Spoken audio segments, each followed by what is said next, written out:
Саламатсыңарбы балдар? Рахатбек саламатсыңбы? Амантур саламатсың?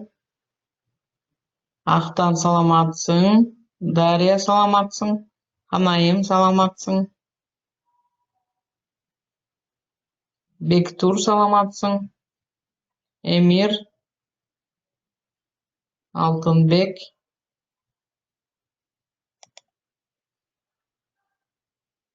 Байел саламатсың? Балдар, саламатсыңар? Маанайыңар кандай, жакшыбы? Чыңгыз саламатсың? Эвелина?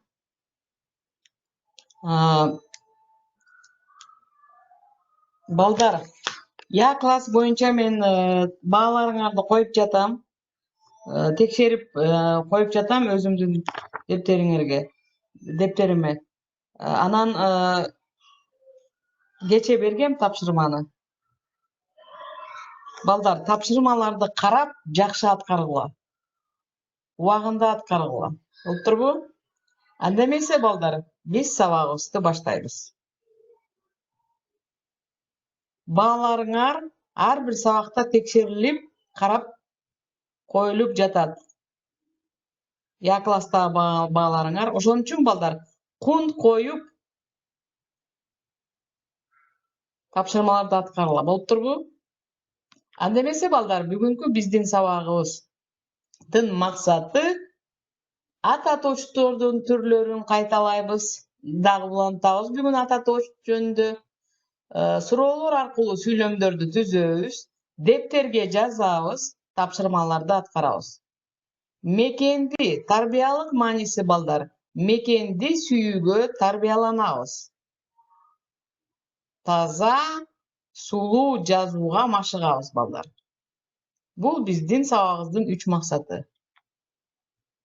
Балдар, дептер, китеп, калемсап даярбы? Мына ушуларды даярдап балдар, анан биз сабагыбызды баштайт экенбиз. Азаматсыңар, жакшы. Сабактагы алтын эрежелер. Бири-бирибиз менен жазышпайбыз балдар.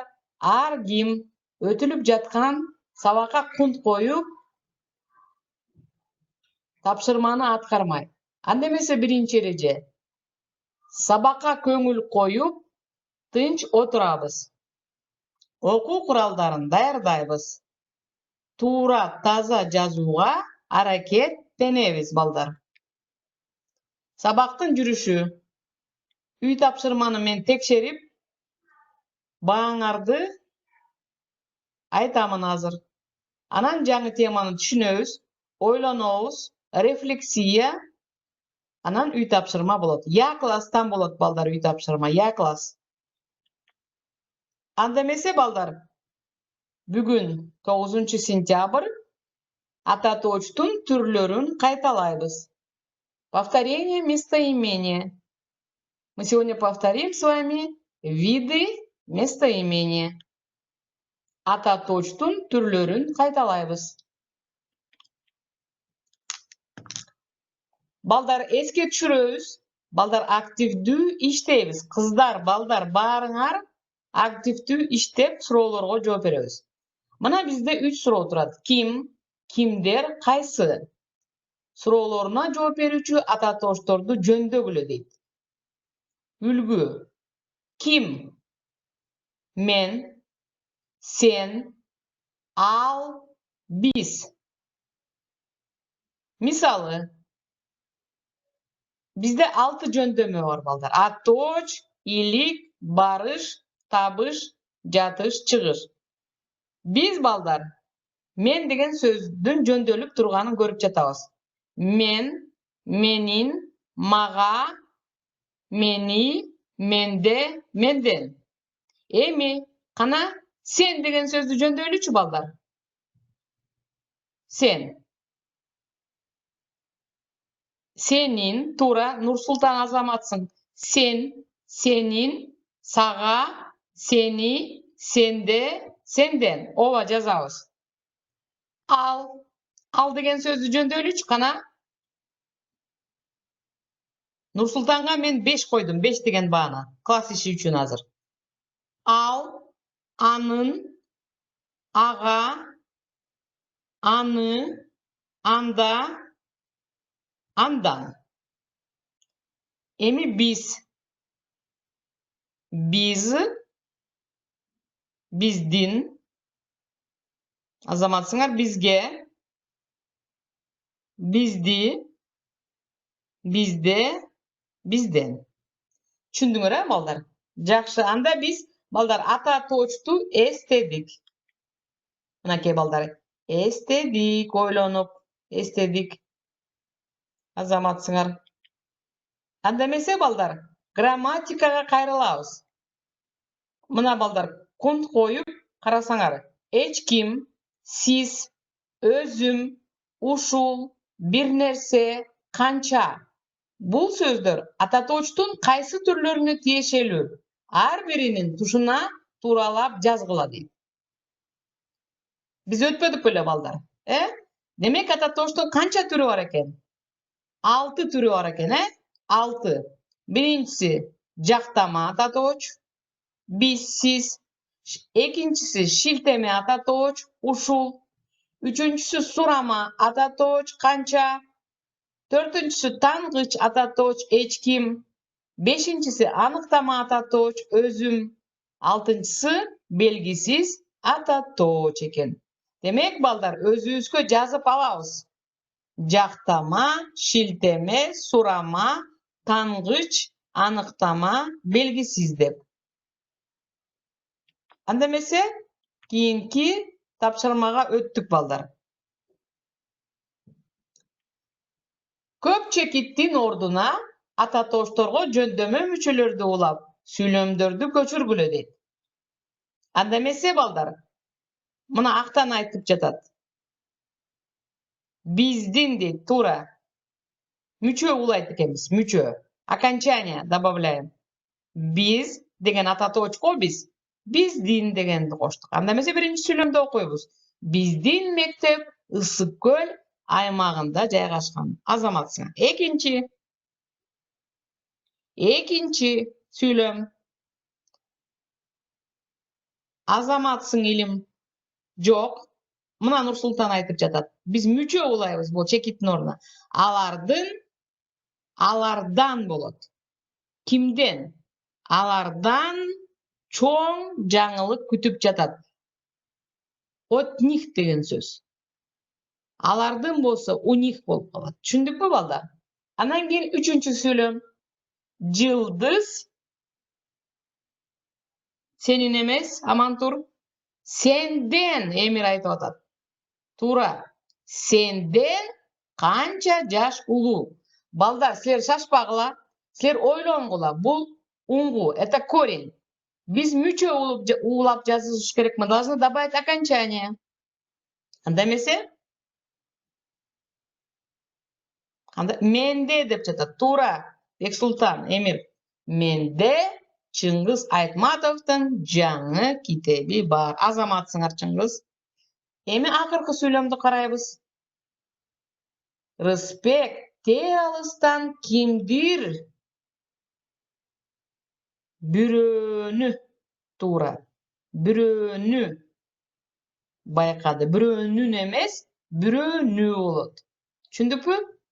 Анда эмесе биз ушул сүйлөмдөрдү балдар жазып алат экенбиз. Уңгуга мүчө улайбыз. Жаздык, балдар? Жаздык. Ошон үчүн тапшырма аткарып жатканда балдар, мен силерден суранып кетерим. Дептер ачылып, калемсап колдо туруш керек. Анан бүт оюңарды экранга, сабакка көңүл коюп иштейбиз, балдар. Азаматсыңар. Анда балдар, биз сүйлөшмө кийинки тапшырмабыз. Орусча диалог. Сүйлөшмө. Эки киши сүйлөшүп жатат, Кыргызча маек кургула дейт. Ата точторду тиешелүү жөндөмөгө коюп, кашаларды ачып, сүйлөшкүлө дейт. Сүйлөшкүлө дейт балдар. Demek biz balдар bul жерге Нұрсұлтан мынакей түшүнүп атат. Ата точко дагы эле уңгуга мүчө улайт экенбиз, Чыңгыз Азаматсың. Сенин туулуп өскөн жерин кайсы дейт. Чыңгыз туура айтып жатат. Менин туулуп өскөн жерим кайсы жак? Кана айтсаңар. Кайсы жак? Бул шаардын же жердин атын айтабыз. Бишкек. Демек, менин туулуп өскөн жерим Бишкек деп айтабыз, Чоң тамга менен жазабыз. Азаматсыңар. Ал деген.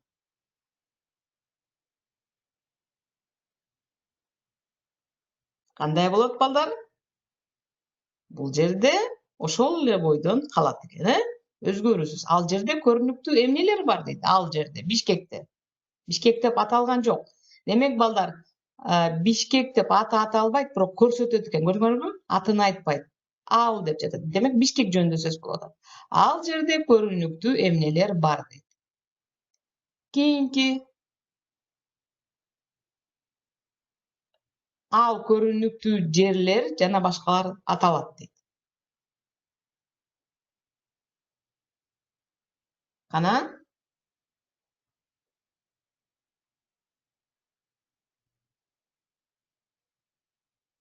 Так, ал көрүнүктүү жерлеринде сөздөр бар экен. Музей мисалы, кинотеатры, аян жана башкалар аталат дейт. Кийинки сен дейт. Демек, биз бул жерде өзгөртөт экенбиз, балдар. Сенин жана жок, биринчи мындай болот, балдар. Сага дейт, Азаматсың, Нұрсұлтан. Азыр ким бирөө айттыңар, сага жана сенин актан досторуңа бул жайлар жагабы дейт. Ооба, Азаматсыңар, Чыңгыз, сага жана сенин дейт. Бул жерде бизге ойлонууга мүмкүнчүлүк бериптир, Андан кийинки акыркы бала тигил экинчи сүйлөшмөдөгү экинчи адам жооп берип жатат. Албетте дейт, Эмир туура, Нұрсұлтан. Мага жана ага дейт, туура. Ал эмес, ага болот, абдан жагат дейт. Азаматсыңар. Анда эмесе, балдар, кийинки тапшырмага өтөбүз. Артем, туура. Суроолорго жооп берүүдө ата точторду туура коюп сүйлөшкүлө дейт. Бардыгы, алардын, аны, биздин, анын деген ата точторду коюп эмне кылат экенбиз? Жооп берет экенбиз, балдар. Анда эмесе, биринчи суроо. Мекенибиз Кыргызстан кандай өлкө? Мекенибиз Кыргызстан.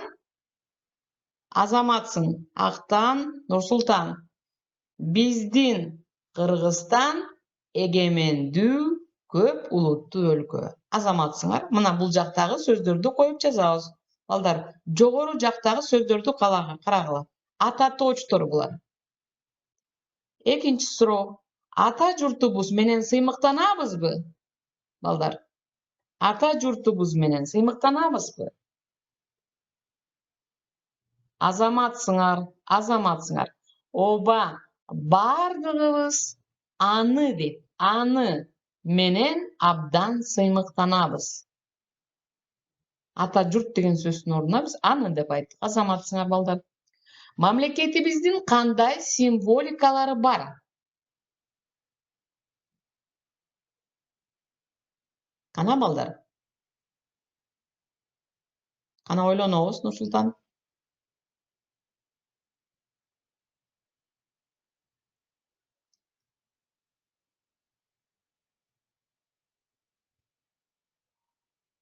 Анын болот, Анын, мамлекеттин, балдар. Анын мамлекеттик туусу, герби, гимни, конституциясы жана тили бар. Анын мамлекеттин экен, балдар. Жаса өлкөнүн, Азаматсыңар. Өлкөдө элдин биримдиги кандай?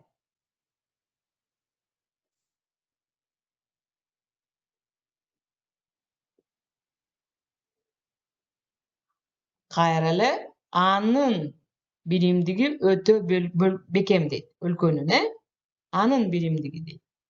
Anın azamatsın emir, azamatsıngar balдар. Keyinki ulutlar aralık ıntımagı kanday deydi. Ulutlar aralık ıntımagı kanday deydi balдар. Jok, oylonobuz balдар. Azamatsın Nursultan. Bardyk ıntımaqtуу jaşaşat. Jol bolsa alar ıntımaqtуу jaşaşat. Eki Atatoç degen tuura bolot eken. Je bardyk ıntımaqtуу jaşaşat dep aytsak da bolot. Jol bolsa alar ulutlar ıntımaqtуу jaşaşat. Biz al zatты atabay аны көрсөтүp жатабыз. Ошол Ататоч болот экен. Место имение Ататоч. Кийинки тапшырма балдар. Жогорку диалогтун мазмунунан маанилер сөздөрдү таап сүйлөм түзгүлө дейт. Үлгү. Мекен ата журт туулуп өскөн жер дейт. Мына мекен деген сөзгө биз синоним, бул синоним сөз экен. Мекенди биз башкача ата журт деп айтабыз. Же болбосо туулуп өскөн жер деп айтабыз балдар. Синоним. Мекен, ата журт, туулуп өскөн жер. Эми сүйлөм түзөбүз. Менин мекеним Кыргызстан. Көрдүңөрбү? Ошо мекен деген сөз менен сүйлөм түзүп атабыз. Муну жазабыз балдар. Биз ата журтубуз менен абдан сыймыктанабыз. Ата журт бул экинчи синоним сөз экен. Үчүнчү, силер туулуп өскөн жериңерди баалай билгиле дейт. Бул кандай сүйлөм экен балдар? Боо белги турат. Тыныш белги. Кандай сүйлөм бул? Какое это предложение, ребята, последнее? Силер туулуп өскөн жериңерди баалай билгиле дейт. Илептүү сүйлөм. Восклицательное предложение. Восклицательное, илептүү сүйлөм. Демек, балдар, биз бул жерден 3 сөз турат. Булар синоним сөздөр. Мекен деп жазсак болот экен.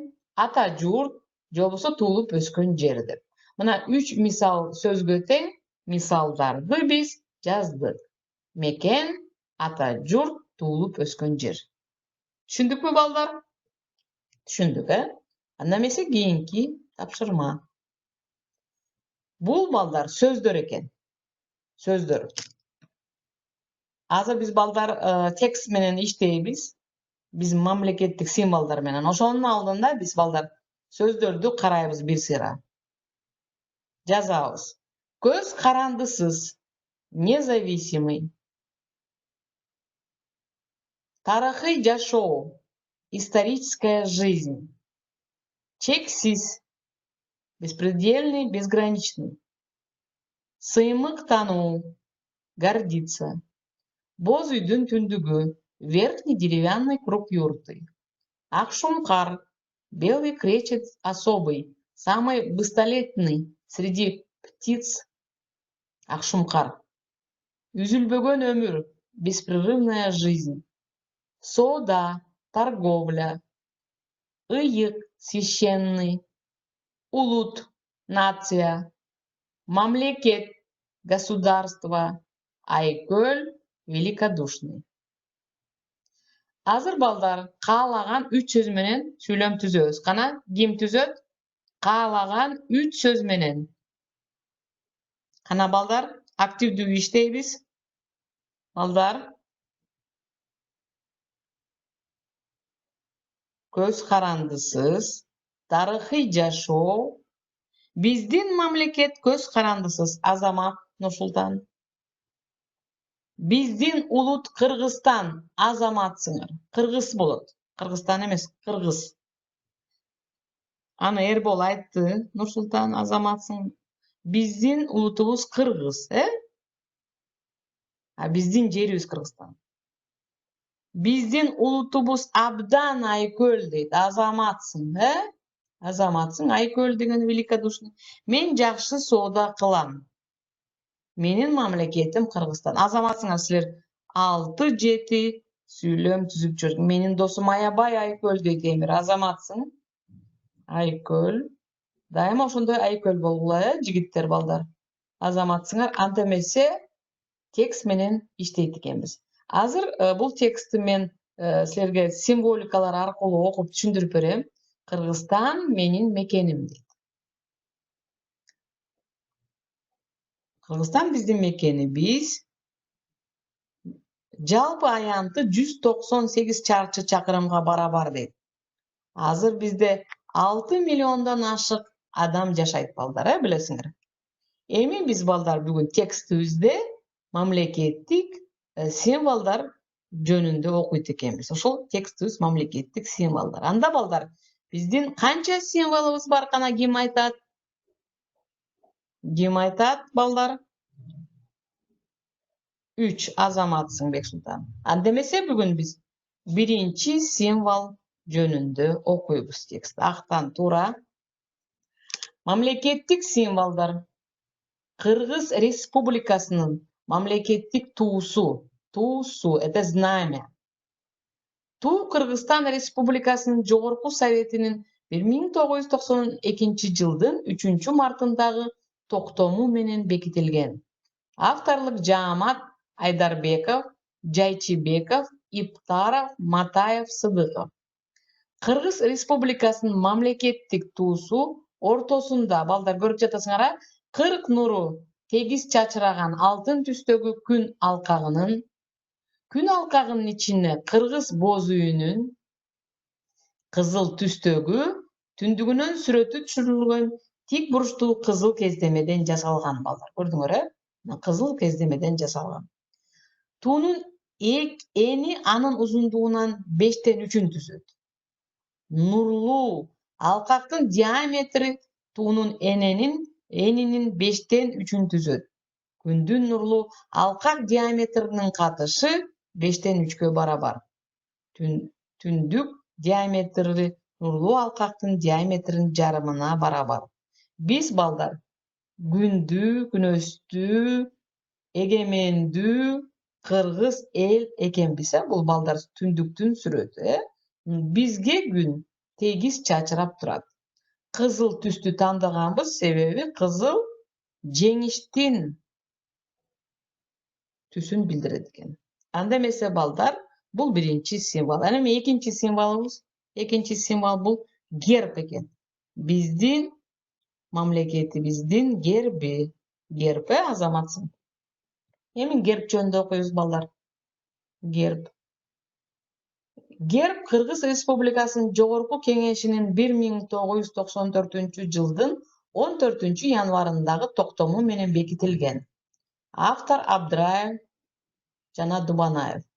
Кыргыз Республикасынын мамлекеттик герби ак кырбууланган ак көк түстөгү, мына карасаңар, көк түстөгү тегеректин ортосундагы канатын жайган ак шумкар, жана ак шумкар деп айттык го, мына ак шумкардын сүрөтүнөн көлдүн нары жагында, мына көл артында турат, нары жагында жайгашкан биздин ала тообуз. Биз тоолуу өлкөбүз, Кыргызстан. Тообуз, ала тообуз. Нурун чачыратып, арт жагында эмне турат? Күн турат, Күн чыгып келе жатат. Тегеректин эки капталынан орун алган пахтанын жанамына балдар. Пахтанын ылдый жакта турат. Это хлопок, пахта. Будайдын, пшеница, будайдын сабындагы башынын сүрөтүнөн тегеректин жогорку бөлүгүндө орун алган. Кыргыз жана тегеректин, мына кыргыз деп турат балдар. Тегеректин төмөнкү бөлүгүнөн орун алган республикасы. Жогору жагында Кыргыз, ылдый жагында республикасы деген сөз жазылып турат. Мына ушундай экен. Кийинки 3-чү символубуз балдар. Символубуз бул биздин гимн экен, балдар. Гимн. Силер гимнди билесиңер, Кымбатым өскөн жер мекеним, бул ыр балдар. Сен десем толгонуп кетемин. Апамдай асырап өстүргөн аныңды мен актар бекемин дейт. Тоолор түздөрүң белесиң, Köngülgö jat bolup kelesin. Kindik kan tamızgan ata jurt, çağlıksan güç kubat beresin. Turar Kojonberdiyev жазыптыр mına balдар. Bul bizdin Meken özünde. Balдар, bugün biz sabaktan emniyeni bildik.